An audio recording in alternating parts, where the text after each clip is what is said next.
Good morning, good evening, and welcome to another Through the Bible, Break Through the Bible Ministries. Today's like a huge one because it's going to be the first day of the month of the new year, and a lot of people make resolutions and things. It's something that I'm going to try and do is a book of Proverbs each day for the 30 days of the month. It kind of works out. My brother told me that one time. He's like, hey, yeah, Proverbs, there's like 30 chapters, 31 chapters, and there's usually 31 days in a month. So you could read a chapter a day. And the whole purpose of Proverbs was, as I read it, you'll see it was written to give wisdom. It says the old will hear it and grow more in wisdom, and to give to a young person wisdom and understanding. If you're a father or a mother or someone that people look up to, it's your responsibility to impart wisdom in their lives, especially your children. You're supposed to be the one to give them good advice. You're going to be held accountable for putting good things into them. So it's one of the themes of Proverbs. So let's just jump right in to Proverbs chapter 1. These are the Proverbs of Solomon. Solomon, David's son, the king of Israel.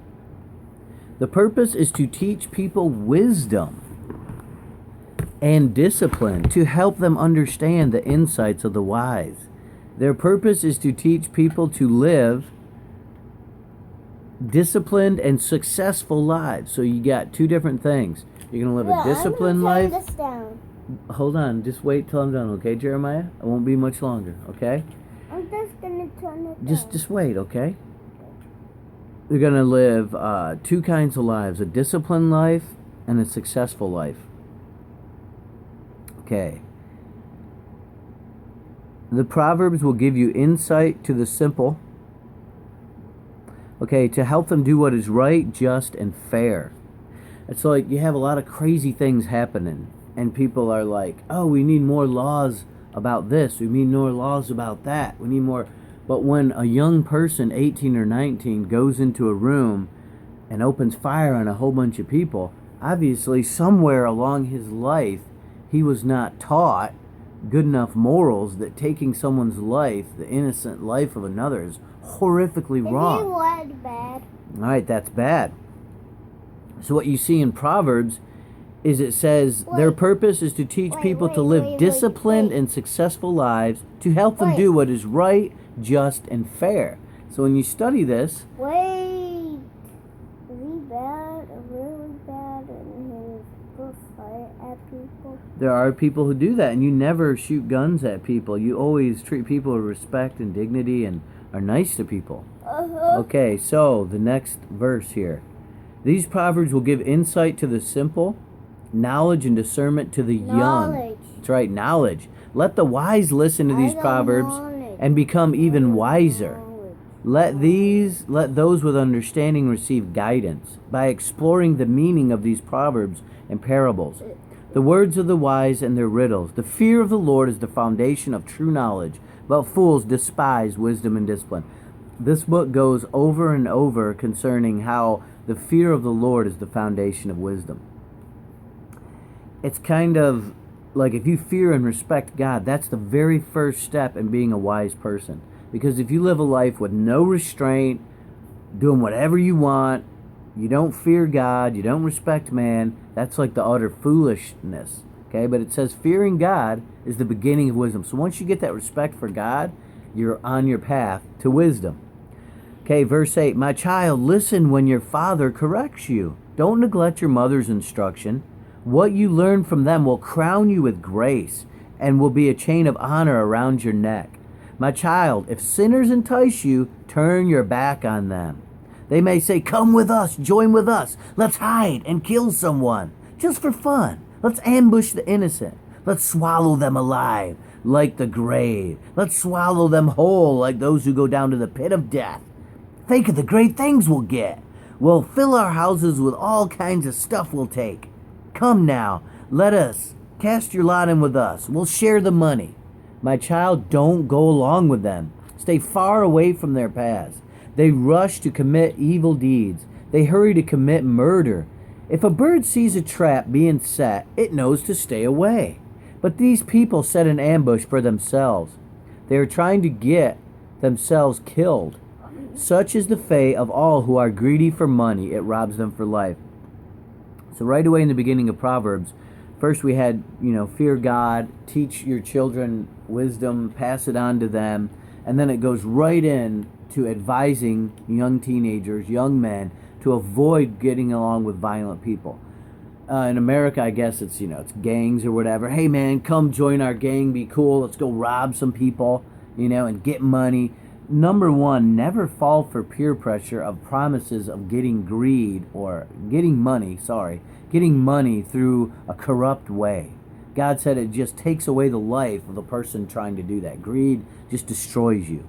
Okay, so number one, don't ever go with people who say they're going to harm other people. You know what I mean? That's just messed up, right? Okay, so now we go on to this verse 20. Wisdom shouts in the street. She cries out in the public square. She calls to the crowds along the main street, to those who gathered in front of the city gate. How long, you simpletons, will you insist on being simple-minded? How long will you mockers relish your mocking? Now, if you don't know what a mocker is, it's like if you say something wise and someone just makes utter fun of it. So mocking someone, if you've ever had really good insight and wisdom in something, and you've tried to tell someone and they've just made a big joke out of it, they've just mocked you, then that's basically a mocker. It's like and there's no other way to really describe it. But fools mock at wisdom. They make a joke out of it. Okay, and Lady Wisdom is saying, how long will you mockers relish your mocking? How long will you fools hate knowledge? It's this simple. I might do these messages and put them up on Facebook, right? The wise people might say, wow, man, this is the word of God being taught. I'm going to listen to it, and I'm going to gain something from it today. A mocker will be like, hey, look at this video.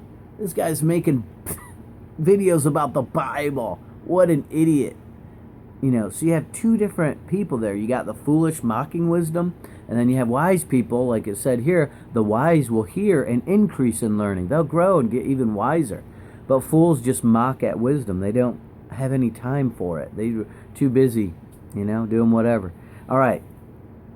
But Lady Wisdom, how long, you simpletons, will you insist on being simple-minded? How long will you mockers relish your mocking? How long will you fools hate knowledge? There was a movie one time in the Muppets. It was like River Bottom Nightmare Band, and they said, we hate what we don't understand. It was just like a funny line that stuck with me forever. Okay. Come and listen to my counsel. I'll share my heart with you and make you wise. I called you so often, but you wouldn't come. I reached out to you, but you paid no attention. You ignored my advice and rejected the correction I offered. So I will laugh when you're in trouble. I will mock when disaster overtakes you. When calamity overtakes you like a storm, when disaster engulfs you like a cyclone, and anguish and distress overwhelm you. When you cry for help, I will not answer. Though they anxiously search for me, they will not find me. For they hated knowledge and chose not the fear of the Lord. That's right, some people hate knowledge. Isn't that ridiculous? They rejected my advice. They paid no attention when I corrected them. Therefore, they must eat the bitter fruit of living their own way,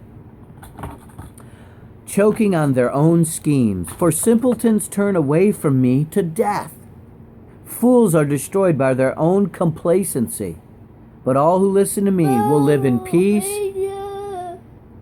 undoubtedly untroubled by fear or harm.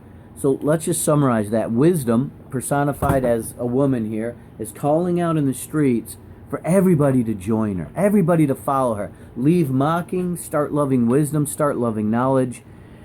But she goes on here to say, I called all the time. I was constantly reaching out to you. And you know what this is like echoing here, right? You could tell. Its language is so plain. This is kind of like God through the whole ages crying out to people. Hey, come, turn to me. Choose the fear of the Lord. But it says, he called and people ignored his advice. Basically, Lady Wisdom called out. And then when these people fell into destruction and anxiety, and they searched for wisdom. They couldn't find it. It was too late. So on our journey in life, let's right now, this day, the first day of January 2016, seek the fear of the Lord, discipline, and God's wisdom. All right. Yeah, Jeremiah, stop, okay? Please. Love you, buddy. Just one more second, okay? All right. So my prayer out there for everybody is that hears these words. I'm going to try to go Proverbs chapter 1 all the way through 30, that you'll really get something out of it. And the thing is, if you look, these Proverbs basically can save you from death. This is the wisdom that saves your very soul, okay? So basically, have a great new year, and just remember Proverbs chapter 1, cry out